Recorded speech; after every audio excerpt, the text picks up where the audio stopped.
आजच्या रेसिपीमध्ये आपण बघणार आहोत बाजरीच्या कापण्या। तुमच्याकडे याला काय म्हणतात नक्की मला सांगा। तर चला सुरुवात करूया रेसिपीला।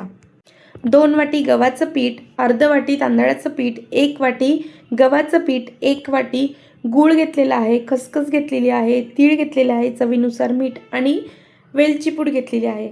सगळ्यात अगोदर एका पॅनमध्ये 1 वाटी मी गूळ घेतलेला आहे, त्याच वाटेने मी पाणी घेतलेलं आहे।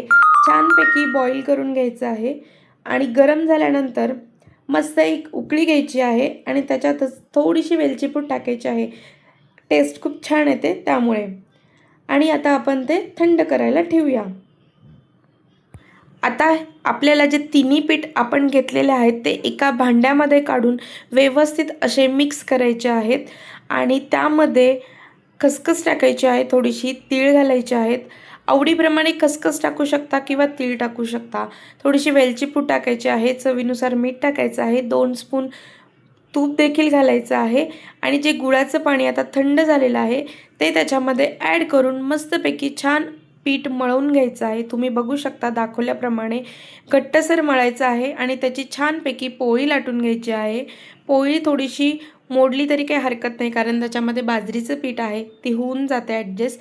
मस्त पोळी लाटून झाली की त्याच्यावरती थोडीशी तीळ आणि खसखस लावून परत एकदा लाटणं फिरवून घ्यायचं आहे आणि छानपैकी आपली पोळी लाटून झाली की मस्तपैकी कापण्यांच्या आकाराचे म्हणजे त्रिकोणी आकाराचे आपण कट करून घ्यायचे आहेत। तुम्ही तुमच्या आवडीप्रमाणे तुम्हाला जसं कट करायचं तसं करू शकतात। तुम्ही बघू शकता आता आपल्या कापण्या तयार झालेल्या आहेत। तर मी आता कढाईमध्ये तेल घेतलं, मस्त गरम झालेलं आहे आणि त्या कापण्या आपण आता तळून घेऊयात। तर बघू शकता खूप सुंदर असा सगळीकडे सुगंध पण पसरलेला आहे आणि रंग पण खूप छान येत आहे। तुम्ही बघू शकता। नक्की ही रेसिपी ट्राय करा, खूप हेल्दी आहे आणि लहान मुलांना पण तुम्ही देऊ शकता। थँक्यू।